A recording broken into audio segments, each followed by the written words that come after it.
E kaunti mano Migori en kwayo makende koro keti ne ojende mondo mi omakre e timo tijego manyalo kelnegi yuto e yo makare. Ojendgo ji mondo mi oyie odonjre motegno e weche mag tijego mag lwedo kaachiel kod yore mag loko ngimagi e yo mowinjore. Kwayo ma kamano nogol kanyo kod mane en jaod burano machon e kaunti ma Migori Dr. Pamela Odhiambo. E ler ma bende Collins Gor miyowa e yo machal kama. Rawere koro to jiwo mondo koro to donje wechego mag pur mag olembe ahinya to manyalo konyogi e ting'o ngimagi malo. Gino ma bende biro konyogi e chiro sectors mag ohala kaachiel kod moko mathoth. Magi nowachi koda ka Dr. Pamela Odhiambo e kinde ma bende noromo koda ka riwruok mar jokanyo mar Izogu. Kanyo ma bende ne obago romo ahinya to mar tiego rawere yorego ma ginyalo bero go nweng'o margi. Riri area, Suna East, the entire Suna East and even Suna West and Awendo and Rongo, we can produce some of the sweetest pineapples in this country, if not Africa. And so I was just encouraging them. Lawyers are farmers and very hardworking by nature. And I was just reminding them that should I become a governor of this county, I would want them to raise those pineapples in large quantities, thereby bringing a company here that can be the Migori County Del Monte. Why must we drink juice from Thika? Dr. Pamela otiyo koda ka thuolo ma kamano mar jiwo rawere ahinya to matiyo e sekta nogo mar bodaboda mondo koro to were koda ka wechego mag kawo midili kuom josiasa. Gino ma bende thothne ok jiwgi e chenrogo mag dongruok mopogore opogore. Omedo telo ne kweth jo bodaboda mondo koro to ti matek ahinya mondo mi ginyal bedo kanyakla kendo yudo chenro mag dongruok mopogore opogore manyalo gerogi gin giwegi. And they listened.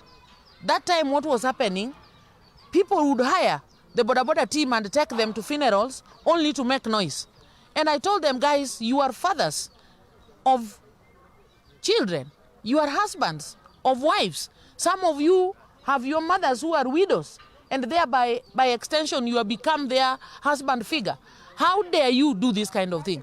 And we had this conversation, and I saw a change in the behavior of our boda team. And indeed, they have worked hard to build associations. So even today, let me shock you. I've not given any of them any single cent, and they are here with me. They are not making noise. They are not annoyed. Why?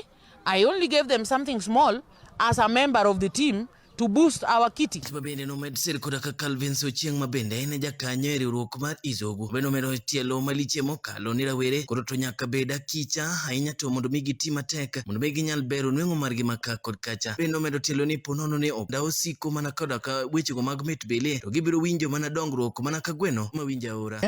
Coming from Godrichope Ward, I just want to encourage all our youths, our women, and all the citizens of this county to change our thinking, look for leaders who can change our lives. Let us change in our way of thinking. Do not check on the political ideology that we are coming from, but what matters now, as from what you've seen from our aspiring governor. Let us inspire our youths, let us encourage our groups to form and open accounts so that we, instead of giving them tokens, let us empower them so that their lives can change. Otieko ka osetende kaunti ma Migori mabende osebedo kanyiso yulo maliche mokalo e bero wechego mag thieth e kaunti ni ma Migori. Gino moyango ni thoth osiptende noger onge koda ka yedhe kaachiel kod moko bende pok oyaw mondo mi ochak. Been completed long ago.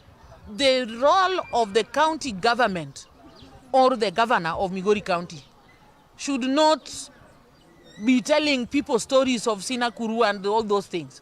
It is about developing infrastructure that can sustain economic development of our people. And that market is one of them. And that's Collins, Kana TV, County, Migori.